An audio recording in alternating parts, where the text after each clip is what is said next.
মা,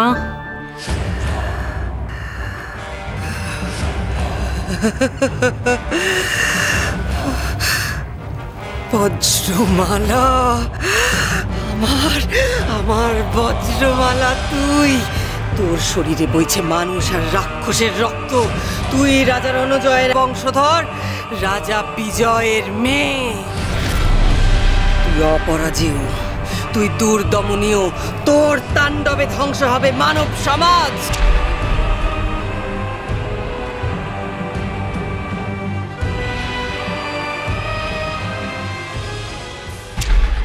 জয় বজ্রমালার জয়, জয় শয়তানের জয়, জয় অন্ধকারের জয়।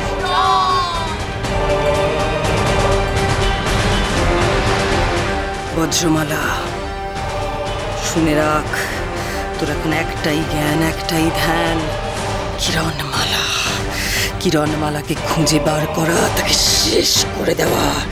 ভুলে যাস না, কিরণমালাকে শেষ করার জন্যই তোর জন্ম হয়েছে। কিরণমালাকে শেষ করার জন্য।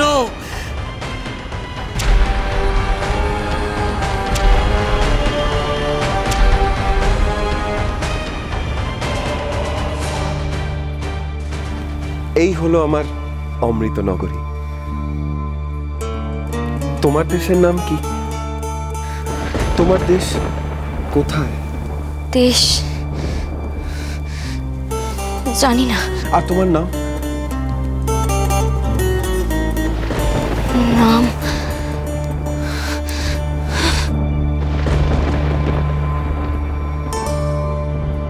নাম জানে না, দেশ জানে না।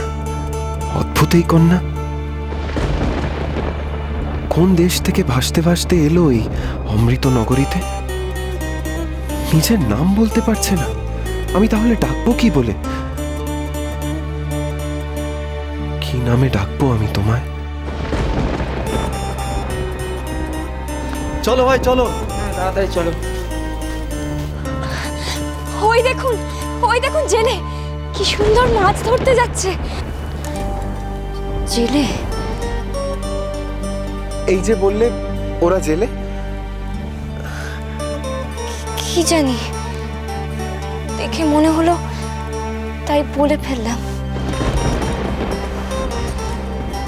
কিন্তু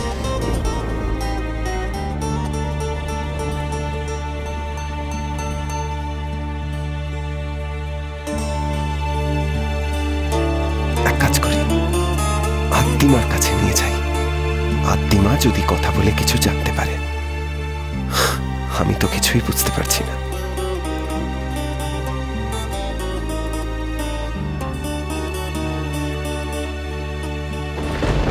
কোথায় গেল কুমার? কুমার কি খুঁজে পাইনি নাকি?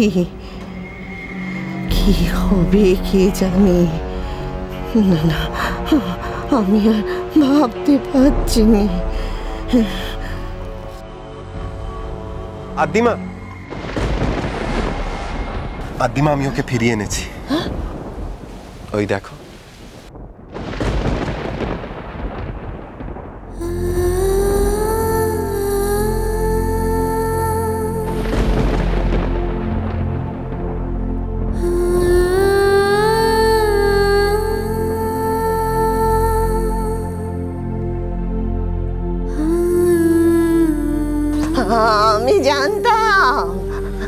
আমি জানতাম তুমি পারবে ফিরিয়ে আনতে।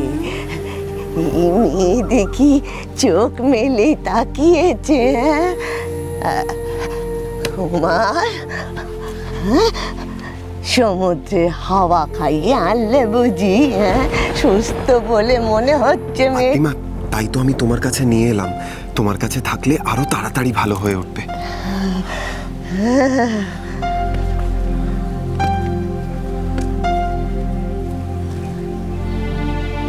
মুখখানে শুকিয়ে গেছে। কুমার, একটু ফলমূলের ব্যবস্থা করো দেখি। পাকা ফল আনবে, পোকা দেখে এনো না কিন্তু। আমি যাবো আর আসবো, তুমি কিচ্ছু ভেবো না। আদ্দিমা, আবার কি হলো? শোনো না, এসো এদিকে এসো। কেউ যেন জানতে না পারে। না না, কেউ জানতে পারবে না। তুমি যাও তো বাপু। না, আগে তুমি ওকে লুকিয়ে রাখো আত্মিমা। আর হ্যাঁ, ও কিন্তু ওর নাম ধাম কিছুই বলতে পারছে না। বলছো কি? হ্যাঁ আত্মিমা, তুমি কি কোনো উপায় জানো যাতে ওর স্মৃতি তাড়াতাড়ি ফিরে আসে? বলো না আত্মিমা। উপায়? আচ্ছা আচ্ছা, সে পরে ভাবা যাবে কোন। এখন তাড়াতাড়ি যাও, ওই ধামাটা নিয়ে যাও। হ্যাঁ।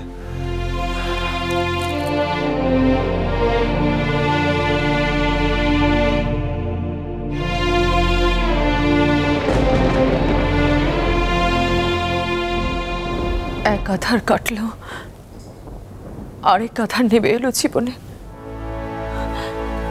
আমার কুমারের যদি কিছু হয়, আমি বাঁচবো না মহারাজ।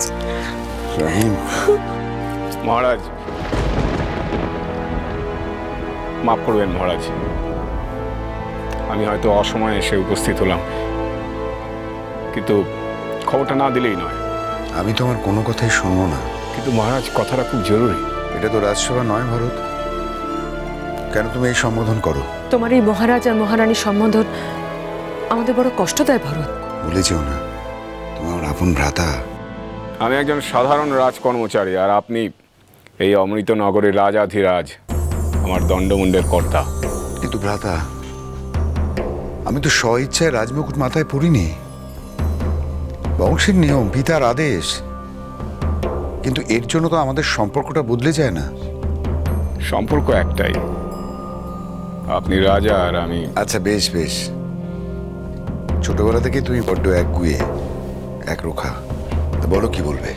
সমুদ্র তীরবর্তী অঞ্চল থেকে খবর এসেছে যে দস্যুরা সমুদ্র পথে আমাদের নগর সীমানায় এসে উপস্থিত হয়েছে। আমাদের সতর্ক হওয়া উচিত। নগররক্ষী বাহিনীকে সতর্ক থাকতে বলো। উপকূলবর্তী অঞ্চলে নজরদারি বাড়িয়ে দাও। যদি দরকার পড়ে অতিরিক্ত সেনা পাঠাও। কিন্তু শয়তানের আবির্ভাব হয়নি তো? সেই সম্ভাবনাও উড়িয়ে দেওয়া যায় না রানী। তো এরাই অমৃত লুট করতে এসেছে। এরাই হয়তো শয়তানের প্রতিভূ। আমার কুমার যে প্রাসাদের বাইরে আছে, ওকে যে করে ফিরিয়ে নিয়ে আসুন। রানী, এতটা উত্তেজিত হও না, আমি দেখছি কি করা যায়। ভ্রাতা ভরত, যেখান থেকে পারো কুমারকে খুঁজে বার করো। তাকে বলো যে তার মা তাকে খুঁজছে, খুবই প্রয়োজন। আজ্ঞা করুন মহারাজ। বেশ, এসো। আরেকটা কথা, সাবধানে থেকো ভ্রাতা।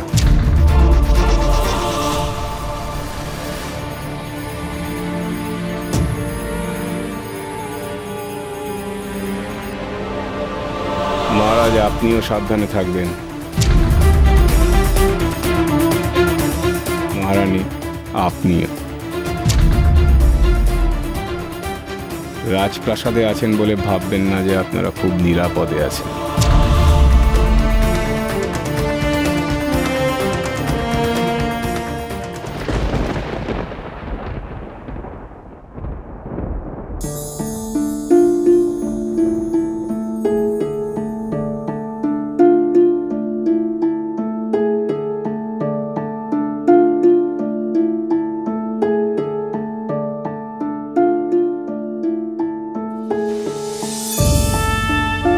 এত সুন্দর, এত আলো।